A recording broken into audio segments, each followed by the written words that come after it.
Hello, welcome to the new episode of Dakota Boys Talk Movies. We are talking Zack Snyder's Justice League. Dakota, you got a theme song for me on that? Oh, no, I got nothing. I'm sorry. I'm just mostly kind of. Is it weird that this title? It is. The title of this movie just kind of throws me off. Like, growing up, we had, Bram Stoker's Dracula, but that sounded a little more natural. Since he was the author of the book. And this is Zack Snyder's Justice League. And it just feels like if something feels off about it. Well, for a long time, it was just called Justice League, the Snyder Cut. They were just kind of calling it that. Yeah. And then all of a sudden, I don't know, during this last kind of push, they started referring to it as Zack Snyder's. And, kind of was like, okay, I guess that's where we're at now. This isn't Joel Schuster and yeah, so they went there. So we are going to talk about that. Let's go back a little bit. First off, for some reason I had in my head that for the sake of clarity, we'll just call it the theatrical Justice League that happened. I had in my head that it was 2018 and was shocked when we looked it up and it was 2017, but then I have to remember that Aquaman was in there, and that came out in 2018. Yeah. Like Christmas 2018. And it's like, yeah, Justice League did have to be that long ago, the theatrical version. So no wonder it feels like the release of Snyder Cut thing has been around a long time, because it was. Yeah. I'm trying to remember this whole journey because it was... People were upset at how the Justice League movie turned out, and the outcry seemed to be pretty large.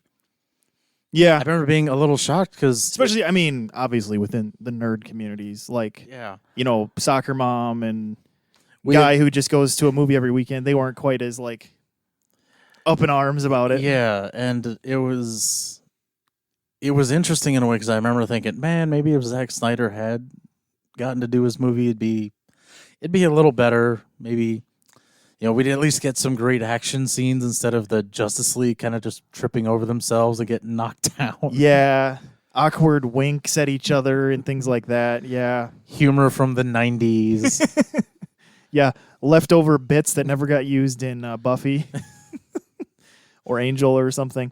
Yeah. And there was always this like, oh, it would have been nice, because Zack Snyder is very polarizing, but the people who love him are really passionate, I think, for him. But then I think that he even won over the people like me that are kind of like, about Zack Snyder. I'm kind of like, yeah, he has some good stuff here and there, because it was like, that movie was so, it was borderline nothing to like, kind of repulsive. Just like, what are they even doing here? It was just so thrown together in weird choices, Yeah, the kind of intro to the movie where like that music's playing and like you see the homeless guy on the street with the sign that says "I tried," and I was like, was that Joss Whedon just telling everybody that? Yeah, was that like his like, it's not on me, guys, or something?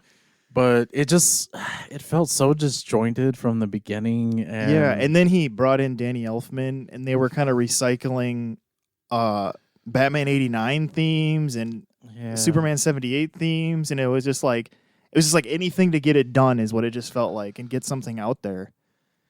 And so I think because it felt so like so unfinished and so unpolished, and then you had like, everybody knew that Snyder didn't want to leave the project, but for personal reasons had to. I think it just kind of caused that to kind of get pushed out there. But then it felt like what really got it going was when everybody got really bored.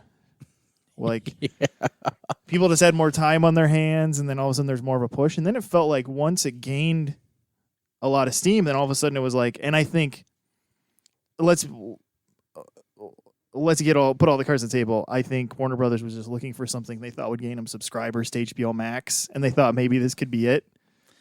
Well, in all fairness, And we'll find out, I guess. It's kind of soon to know how much it really has affected that. yeah, a lot of free trials for HBO Max right now. That's for sure. I'm sure. Yeah. But they, they tried to rush the Justice League. They didn't take their time and kind of slowly ease themselves into it. They were like, full speed ahead. We got to have this thing going now. Yeah. And they did that with HBO Max, and it's like, man, these guys at Warner Brothers just never learn their lesson, do they? Yeah. And so they looked around. And they're like, okay, we need more Game of Thrones. How many Game of Thrones shows can we get? And it's like, we're not going to see those for years, guys. If ever. Right. I think a couple of them got canceled already. Yeah.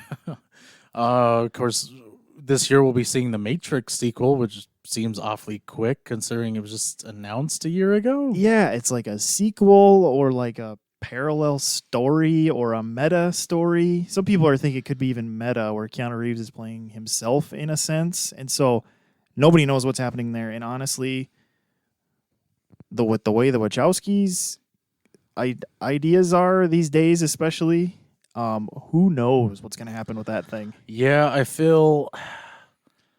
honestly feel like they should do what Halloween has done repeatedly in their series of movies. Where like, last two don't count. Let's just clear the board. And I think the only way you get that to happen is if they released it over to someone else to do. Like the Wachowskis aren't gonna ever just be like, Revolutions and Reloaded. Let's just erase those or whatever.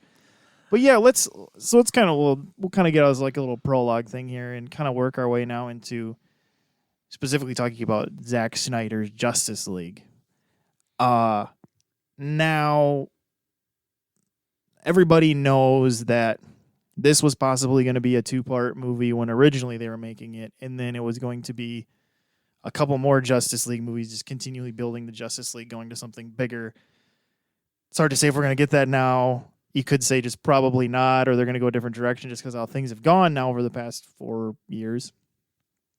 But let's specifically talk about, how did you feel about the choice, Dakota, to like break this up into like kind of parts that had kind of definitive fade outs and then fade back in, and having kind of titles to each of those parts? I feel like that was really a good choice because, not everyone's going to have like 4 hours to sit down and watch this whole thing. Yes. So it is, in a way, it's kind of, you could just stop there and then come back to it and pick it back up. I was realizing that because when we were done with it, I was like, in a way, I'd like to go back and kind of see some of it again, but it's like, oh, it's so daunting. And then as I was laying in bed, I was like, oh, I guess you could just stop at one of those kind of breaks, because even though the story's still going, they kind of do make these kind of like definitive kind of like closeout points where it's almost like a commercial break, so to speak, where you could do that. I thought that was pretty smart to do it that way. And there was all the back and forth on if this was going to be like released as like an episodic series, and so maybe he kind of did it in that way just in case they decided to go that direction. Yeah. So I don't know. And it'll be interesting because I'm going to be honest with you. If this gets, which it probably will be released on Blu-ray, I'm probably just going to pick it up. Yeah, I would imagine at some point they'll do it on Blu-ray, whether they wait like a year just so it can hang around on streaming for a while to try to pick up subscribers or whatever. I agree that I thought that was a good choice. And let's talk about some of the just overall look, because there was a lot of things that looked quite a bit different, and not even just in like character design, but just like literal what I'm looking at as far as saturation of film and things like that. Did you feel like some of those, what would you consider in that improvements, or you were like, well, it's unnecessary or whatever? Just well, for one, there's not a lot of like garish lights. Like, there are certain scenes where in the theatrical cut where the shot just looks like they tinkered with the lighting and everyone. I think it's even like that with Cyborg a few times in the theatrical cut where it's like it's just like the lights on him are just kind of like not really like they didn't take the time in post production to really kind of like, oh, how would this light affect this area or this area or Sure. Yeah. stuff like that. And then things just kind of have like a everything in this movie basically feels like it's all connected. Whereas in Mm-hmm. once again theatrical cut, it just seemed like they were stealing ideas from random stuff. Like I Yeah. guess the big thing would be, and everyone keeps saying it over and over again. The bad guy looks like a PS2 villain in the theatrical cut. Yeah. Yeah. Yeah. And something we were noticing too is how some of the scenes, it would like be in the same location, but it was a completely different scene. Yeah, It was like everybody was acting different. The stakes that were on the line were completely different. And um in most of those, I would say it was an improvement, even though in typical Zack Snyder fashion, this is kind of what happens with a lot of his stuff where I was like, this goes back to just even like Man of Steel and stuff with his superhero stuff where it's like, okay, you were trying to prevent like a big catastrophe from happening, but you still wrecked a lot of stuff, to stop a catastrophe where it was like, I guess you turned a big catastrophe into a smaller catastrophe. Like there's a point where it's like, we have to stop this 4-block radius explosion, but Wonder Woman still basically explodes an entire floor of a building out and vaporizes someone. oh, it's okay because it was Rose Bolton from Game of Thrones she killed. I think some people understand. Yeah. Some people still have strong feelings towards that character. Yeah. And I guess just to get this out there, we're probably going to be talking about spoilery things. So if that bothers you, I guess you might want to watch the movie first, but that's probably just going to come up in our talk about this. I'm gonna be honest with you. I thought that was gonna end badly. Like the bomb was gonna go off, and I more wasn't people sure. were Yeah, it was hard to know where they were going because, I just felt like anything in this movie is going to be able to go anywhere because, as far as we knew, he was given completely creative control. The studio wasn't really telling him he had to change certain things to be more or less morbid or whatever. And so, yeah, you just And- didn't know what was going to happen in some of those spots.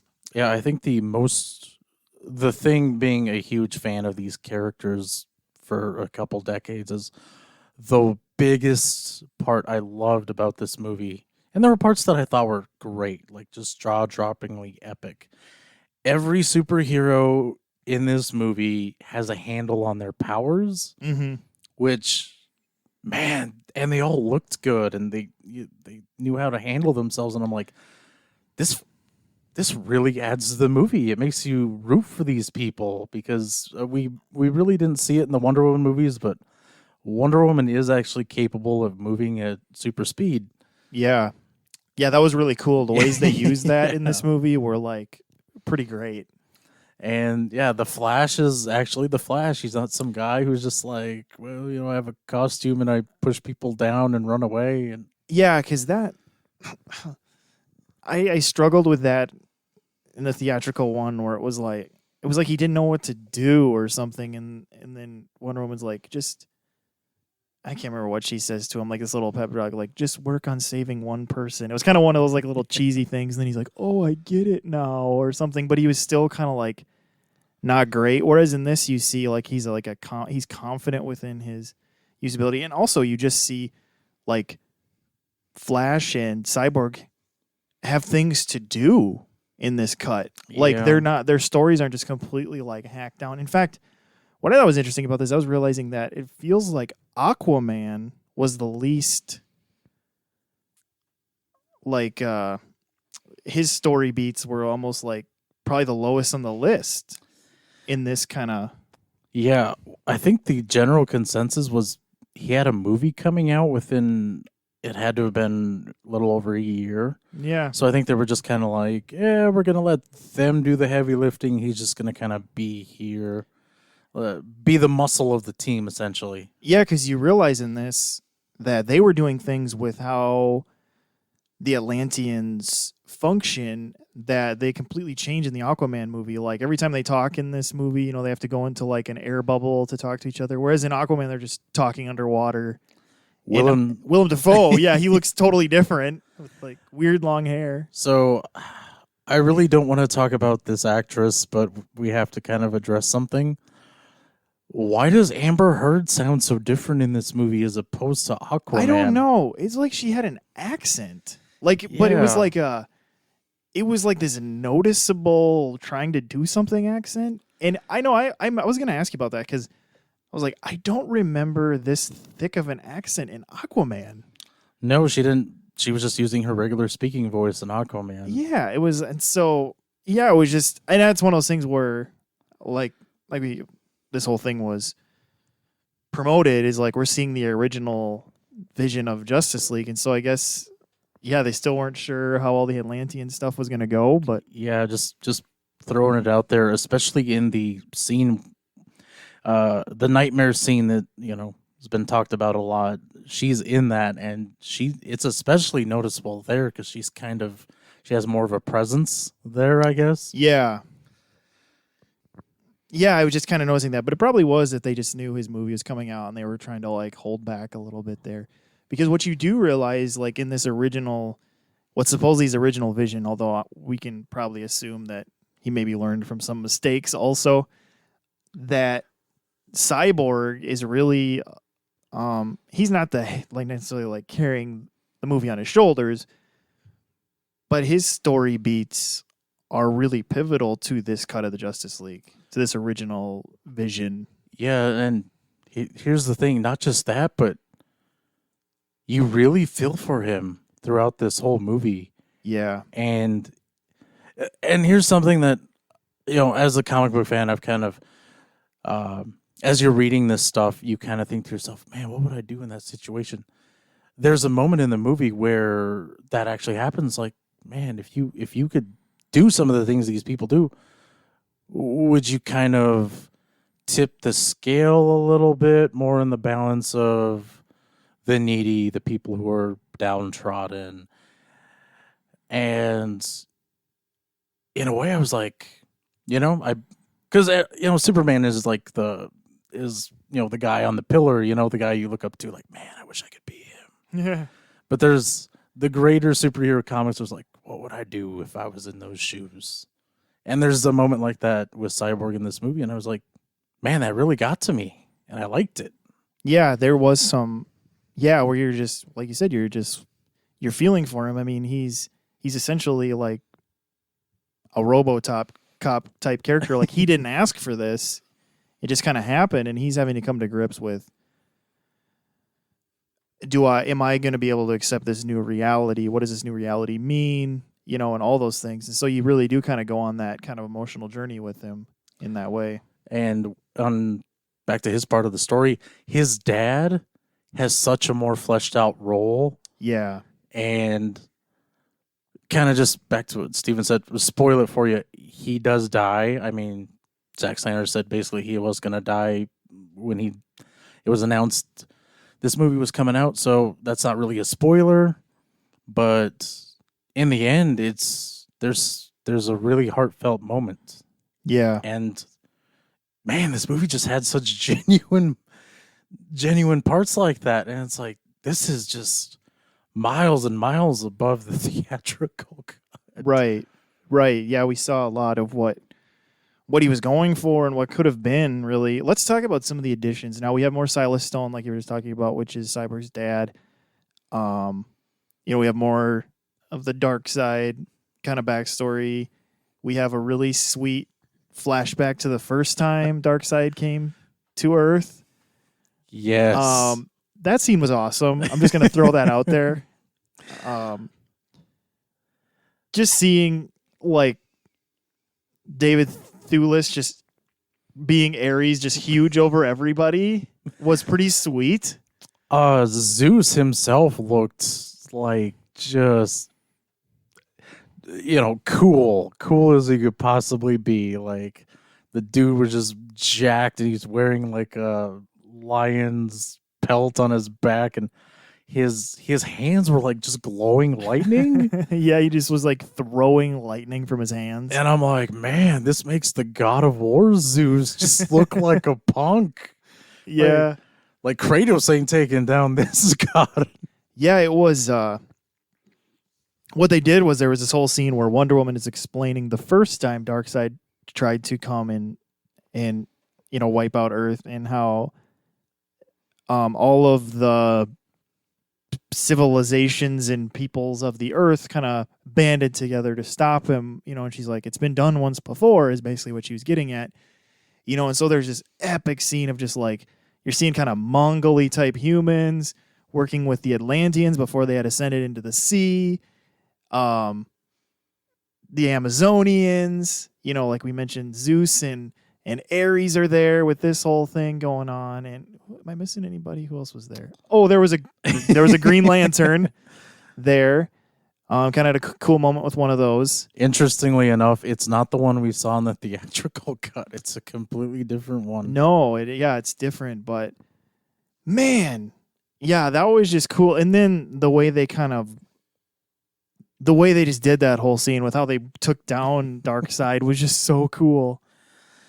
Oh, and I really like there was just it was such a heavy moment, like the beginning of Lord of the Rings, where they're telling the backstory of how they brought down Sauron. Yeah. It was one of those moments. Yeah, you're just like, he's like, they're kind of doing the swooping kind of camera shot, and you're just seeing like all these people just like basically just like climbing onto Darkseid basically, and he's just like smacking them away, and it was pretty sweet.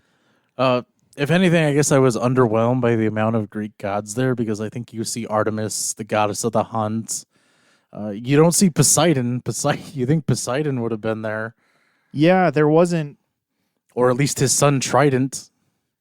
Yeah, there really weren't any other gods, at least not that he showed there anyway, I guess. But, yeah, and then, we were kind of speculating, so was it after the defeat of Darkseid that Zeus and that Diana was conceived? Like, was it a celebration or just like the ending of World War II, man? That's how we had the baby boom, right, yeah. Man? Diana was part of the original baby boom, I guess. Makes you wonder, is that when Hercules came about afterwards too? Yeah. In this too, I feel like we just see different character motivations in a lot of ways. But like Steppenwolf, not only is he redesigned and has a very different voice, there's just like his motivation seemed different because of the fact of the inclusion of Darkseid, us knowing he's there, and Steppenwolf just seems so much more of like they play more into this like, I'm trying to win back Darkseid's favor kind of element to him. Yeah, so he could go home essentially. Yeah, because he's on a never-ending conquest of the universe, I guess. It's kind of this thing where Darkseid is so mad at him that he's basically like, the only way I'll ever forgive you is if you destroy 50,000 planets for me or something. Which would that include something like Pluto? You just show up at Pluto, like, yeah, destroy it, and like, bam, one more down. Yeah, I get maybe. But then it comes down to this. It comes down to Steppenwolf seeing a way where maybe he can win back the favor quicker by what he discovers on Earth. And so, there's a lot more to his motivation, and I think it kind of helps Steppenwolf make more sense, just kind of who he is and things like that. And so that was good. And then we said, there's just more with all of them. What was probably like your favorite included scene or newly included scene in this cut? We kind of got it in the theatrical cut, but the scene with Barry and his dad when they're sitting down and his dad's in prison. Anyone who's a fan of the TV show knows that the Flash TV show knows that his father was sent to prison he was convicted for killing his mother, which didn't happen. Anyone who's read the comics knows who was really responsible for that. Not going to spoil anything for the Flash movie, but yeah, and it just seemed a lot more dramatic because his dad is just like, "Don't ever come back here." He's like, you need to go live your life." Yeah. Stop wasting your life trying to fix mine, basically. Yeah, and it's just because this is a moment where this Barry Allen is so much cooler. Oh my goodness. I mean, miles above the other Barry Allen we saw. There's And I actually didn't mind Ezra Miller as Flash in the other movie, but you realize, whoa, I feel a lot more confident in the Flash movie now. Let's just put it that way. yeah, this Barry Allen's confident. He knows how to handle himself. And there's a scene where he saves somebody, and it's like, man, this guy is good. He knows what's up. Yeah. Like, That scene reminds me of another thing I want to talk to you. Now, there's a lot of moments in this where this is another kind of Zack Snyder. I don't know if it's like so much a trope as like a signature of his, of the way he uses music in scenes. You know, you see it in Aquaman. There's the Aquaman scene when he's going back to the water and they have that big song where they change the song from the original cut. And then in that Barry Allen scene, you're talking about the way they use that song as he's doing this kind of, we see it in slow-mo of what he's doing. And then there's like, three other scenes I kind of remember where it's like he uses a very specific song in a moment. yeah, when Lois is walking to the Superman memorial. Yes, thank you. That was another one. And Wait, yeah, are you referring to when the girls singing when Aquaman leaves? Yeah. Yes. The way, and because there was just all those moments where that's a very Zack Snyder thing. He likes to use music in that sort of way. But I guess that was the other thing I just noticed in the movies that like I didn't mind most of those, and I thought the music was a lot more. All the music was just better in this cut. The last one I think was just so thrown together. They got Danny Elfman to come in and just put something together. I think And, that's kind of what Danny Elfman just does. yeah, maybe. But yeah, it was just like, I don't know, all those things did really enhance. So let's talk a little bit though about the length here. Now it is 4 hours and 2 minutes if you watch all the credits all the way to the end where it says made in Georgia or wherever it was made, but you know, however that was. How'd you feel about that length? Let's go back. How'd you feel about that length going into this movie?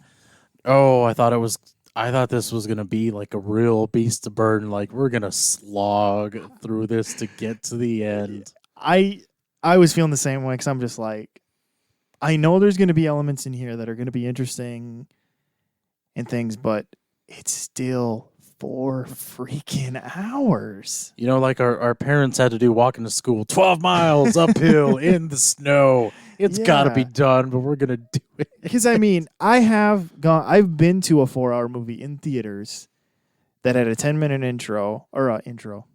intermission. And that movie, you know, you noticed the length. It was Gods and Generals, which was like a prequel to Gettysburg. And so you did kind of feel the length a little bit just because that movie was paced a little slower because of what it was about. What about so now after watching it, the length, what do you feel about it? Oh man, that 4 hours felt pretty breezy. Yeah. I didn't think at any point in time we were getting bogged down. I thought the story, everything in here kind of, there were a couple issues with this film, but it wasn't Right. like, oh, needless subplots or, I think I talked to you about this, the scene with Martha and Lois where it's like was meant to be emotional, but it's just, they added in all this stupid humor. And so that stupid humor, which was so distracting, is gone. Yeah. And yeah, it's just, there were so many genuine little moments in here that I was pleasantly surprised at how much I enjoyed going through it. Yeah, it wasn't at the end of the day it wasn't a burden. It wasn't just like a slog or anything where it was like when it was over I was like, well, that didn't really feel any different than watching like Avengers Infinity War or Endgame, which are both at least an hour shorter than this. I brought this up right before we watched the movie, but if anyone's ever sat through Kenneth Branagh's Hamlet, which has a couple intermissions, you feel that movie. You are just there, and you're You're just there. and you're enduring every line of Shakespeare, and yeah, it's Waiting for Jack Lemmon to come back on screen, right? yeah, but yeah, that movie is not this movie, thankfully. No. And like we said, there were a couple points in this movie where I was like, well, that was kind of silly, or was that better? Like, and not necessarily better in terms of like production and things, but in terms of like the decision made by the superhero, where I was like, is that decision that much really better? And things like that. And so it's like, yeah, this movie wasn't perfect or anything, and even like, there were a couple shots where you felt the CGI maybe a little bit or whatever, but it was like, on the whole, it was like, well, I'm finding myself being a little forgiving of even those things, because on the whole, yeah, it was, you got to see the whole story that he wanted to tell. And what's interesting is because I think it was like he was given this opportunity to give his full vision, he didn't even hold back at the end. He allowed it to like, oh, this is where he was planning on going next, which I hate to say we're not going to see it because nobody thought we were going to see this, but it's like, I think the chance of us seeing that right now anyway is slim, I think if AT&T gets enough money, yeah. Well, and yeah, if they get enough hype and money from this movie. yeah, and something to throw out there. I thought Joss Whedon was responsible for the Deathstroke and Lex Luthor scene Yeah. that we got, but apparently Zack Snyder shot a version of that. It's completely different. It's like the same location, but it's like what we talked about with a couple other scenes in the movie. It's same location, but completely different dialogue and motivations. Yeah. And then we see that Deathstroke later, and he's sporting like the mohawk, and I'm like, it reignited those like feelings of like, man, he'd make a great Deathstroke in a movie if he was given a shot. Yeah. It's like just let him and Ben Affleck have that, the movie they were, where it's like Deathstroke just going after him with basically guns blazing. Yeah, and you got to think that Joe, how do you say his last name? Magnoliello. However you say I always destroy it. Manganiello, whatever. This dude's been around since the first Spider-Man movie, and we still can't get his name right. I would imagine, would be more than willing to play Deathstroke again. Yeah. I mean, because he has to feel a little bit gratified, even that this cut came out, and to see, like, even though he still didn't have a whole lot, but it was like, oh, they got to see a little bit more of where we were going with that character and stuff. But yeah, I think what I was definitively noticing is that it feels like a lot of the stuff that's put into the epilogue of this movie is probably some of the stuff that maybe Zack Snyder shot. At least a few of those things had to be maybe the stuff that they came back and shot for this movie. And then the rest of the money was spent on putting all his scenes he had probably already kind of had in the can, maybe, getting it all back together, doing the visual effects, music, all that jazz. If people had to come in and ADR some lines, that were drowned out from noise or something. Yeah. But yeah, I don't know. Yeah, it's like anything else, Dakota, you have? Yeah, I mean, this movie, although way better than the movie that was released in the theaters in 2017, it still has a couple problems, and this is a huge thing in the movie. So Darkseid comes to Earth, and he finds something that he's been looking for, and then apparently he just forgot it. He forgot which planet he put it on. And it's like, would he really forget that? That was a point, that was a plot point that pulled you right out of the movie, where you're like, Why would he forget that? It just felt very odd. And part of it was like, I guess for screenwriter reasons, they just needed him for the build up to happen. But, woof, yeah. Didn't quite work. And then we get it's called The Nightmare. Yeah, Nightmare with a K. And if you've seen BVS, the Batman v Superman movie, they have Bruce Wayne, he falls asleep in the Batcave or whatever, and he has this like vision of the future. He calls it a premonition, I think. Yeah. Where he sees like basically like a decimated planet Earth, parademons flying everywhere, and he's basically seeing this vision of the future where it's all post-apocalyptic. Yeah. And this is of course where you see the Joker, Jared Leto's much maligned Joker. And I just felt that was so out of place. Yeah. And I just wish if one thing that's the one thing he probably should have left out. Yeah. I thought, cuz I mean, that scene was fine. Yeah. But the fact that everybody just stood in the back and just let Batman and Joker just talk to each other for like 3 straight minutes. And I was just like, what is happening right now? And I'm still pretty unclear of like, what were they talking? Like the Joker offers Batman a card as a truce. It's like, aren't you guys?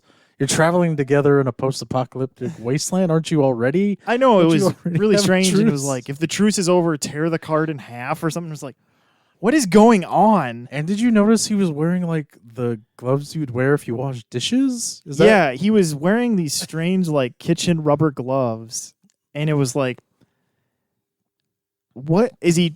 Yeah, I don't know. I was trying to figure out like, was he trying to make himself look like a boy wonder? And he was like, I'm gonna wear big gloves like Robin used to wear or something. I don't know. It was very every time they try to use this Jared Leto Joker, it never lands. No. In my opinion, it's just never landed. No, but and here's the problem with that, because there's a really cool moment earlier in the movie where Cyborg does see like kind of a nightmare dreamscape, and that is so much it's epic as you can possibly imagine. For me, it was like a feast of the eyes, just because there was all this cool stuff going on, and it's like we already had like the future. Oh, this, and then the robot, the AI from the Kryptonian ship is also knows something's up because she's warning him not to proceed with what they're about to do. Yeah, and it's just like we already got that dreamscape, but it was done way better. That's true. Now that you kind of say that, it was like, you're right. That scene really was unnecessary considering they already had a great kind of teaser foreshadowing of like, don't do this. You don't know what you're doing. And then the fact that Cyborg did get to see a glimpse, where it was like, yeah, that probably would have been enough, But again, I think, he wanted to make sure he was building in this big thing they were leading to of where things were going to go, and it was kind of world building, I guess. Yeah. But yeah, it was they need to let this Joker go. Yeah. And then I have a big complaint. And this is something we haven't talked about yet. At no point in this movie does Cyborg say booyah. I was waiting for it. It never came. And I was just like, really? But we did get you should probably move. Let's put back in. And, little kind of side note to that. I was shocked the exchange Cyborg and Batman have for didn't think you were real. Oh, yeah. And then he responds with, I'm real when it's useful. Yeah, I'm real when it's useful or something. Because because that sounds like something Joss Whedon would have written, honestly. Yeah. Yeah, well, and it felt like a little more like I don't know. Yeah, this Batman didn't feel like he would say that. This Batman in this moment in time. But that was what I found more interesting in this version was that Batman Batman is kind of the idealist, which was different. He's not usually. I mean, he's the one who's like, and I guess you needed to because Superman's gone. And Superman is typically the idealist, but not so much this version of Superman. But Batman just kind of being the one who's like, we need to do this. We have to bring this together. We have to work this out. And it's just like, a lot of times Batman's the one who's like, you guys go do your thing, and then he like jumps away, and then he comes back and says, yeah, well, you guys were all doing that. I figured this out. It's kind of like that's kind of how he usually rolls. So I'm just going to throw this out. High point of the movie, definitely Alfred's comments throughout the whole movie. It was fun to see a little more Jeremy Irons in this. And I just love the fact that he's just like the mechanic in the shop. Like Bruce just brings back everything broken and Alfred just constantly fixing it and then constantly just snarking it up. Yeah. Was there anything besides what you already kind of said that killed the vibe of the movie maybe for you? There wasn't anything that really like killed it. Like we talked about, that Joker thing was kind of unnecessary. I think probably the biggest issue that this DC stuff needs to work out is their villains are either annoying or just like don't work. Like this Lex Luthor is kind of like, I don't know. And that's why it's like, this that Deathstroke, even though like maybe he can on and off be an ally of sorts at times, like they should really consider still using him. I don't know, but I don't know. Because what is DC planning to do now? They're kind of just going to have like a bunch of movies that are going to be sometimes connected, but sometimes just kind of be their own thing, which is probably smart. Everyone keeps kind of saying that Flash movie is going to introduce the whole idea of a multiverse. You're going to see not only Ben Affleck is going to be in it, but we're also going to be getting the Michael Keaton Batman allegedly. Sure. And Robert Pattinson. Then you could obviously say, oh, Robert Pattinson's Batman just takes place in another universe. Yeah, he could be whatever, an Earth One Batman, and one's the different. Which, interestingly, I have a question for you. Have you seen some of the footage from that Batman set? I mean, I've just seen like a few, the classic shot that kind of got around first with him standing by the car. Oh, then that teaser trailer. There's one of the pictures from the set was part of the movie takes place during Halloween, and there's somebody cosplaying as Superman walking around. Oh, I didn't see that. That's interesting. Right. And it's funny because the Flash TV show, the old one, not the one that's on the CW, did that same thing because they're at a costume party and someone's wearing the old Christopher Reeve costume. Oh. So I don't know. I just thought I'd throw that out there. Yeah. But, I thought of one thing that I struggled with this movie a little bit was it's kind of a comic book when they do these kind of like grouping up hype movies, like Avengers kind of had this issue too with Thanos where it was like, why doesn't Darkseid just come? Like, why do they have to have like, I mean, there's a point when he could have just been there. Yeah. And it was, and Marvel, this is a critique of Marvel too, where it's like, Thanos, just come. Why does he have to be sitting in this chair for so long? I don't know. I mean, I'm guessing it's just the hype, but it's just like, Darkseid could have just come a lot sooner. I mean, I suppose if they had just wanted to do the that when they rebooted the DC continuity, they relaunched those New 52 comics. Yeah. And I forget what the storyline was called, but Darkseid just shows up, and he's just full on frontal assault on the Earth, and all these heroes scramble to just get together, and they don't know each other. They don't even like each other. See, I think that's what they should have done with this because you're already just kind of having everything happen as it is, where it's like they should have just had Darkseid show up, and it's just like, we got to get some people, because otherwise, by Darkseid holding off, he's just giving them more time to build a better team. He's giving them time to possibly find some more people to bring into the mix. And that's I think part of that was he had plans. Zack Snyder did have plans.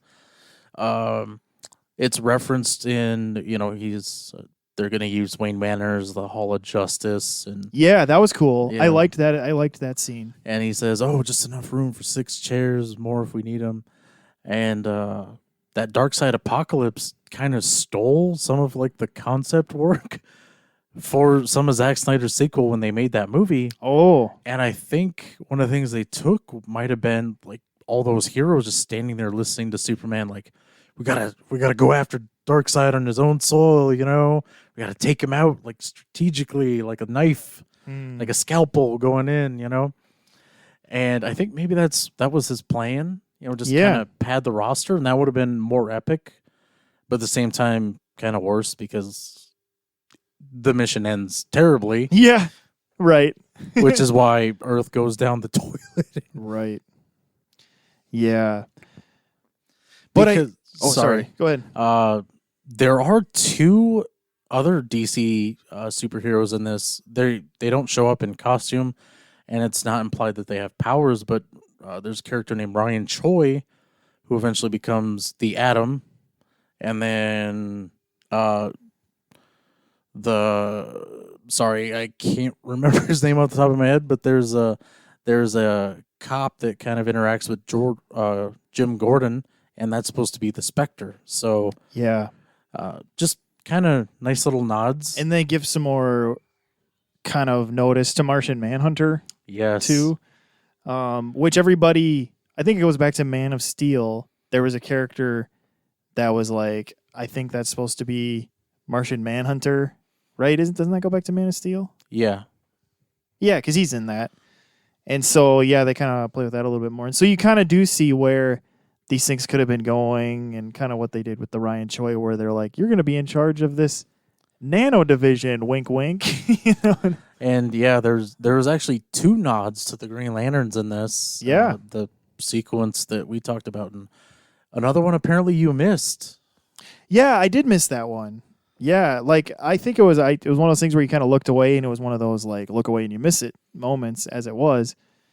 But yeah, and so yeah, we kind of maybe went into a little tangent there of just like that was dumb or this we didn't like that, but on the whole, not bad. I really liked this movie, and it was enjoyable. It was weirdly, I was expecting this to be like still a little bit of a choppy train wreck. And you may not remember this, but we had kind of wanted to talk about, I don't think we reviewed the original Justice League. We didn't. No, and that's funny. I think I had said something along the lines like, if we do this, I'm going to need a lot of caffeine and a lot of whiskey.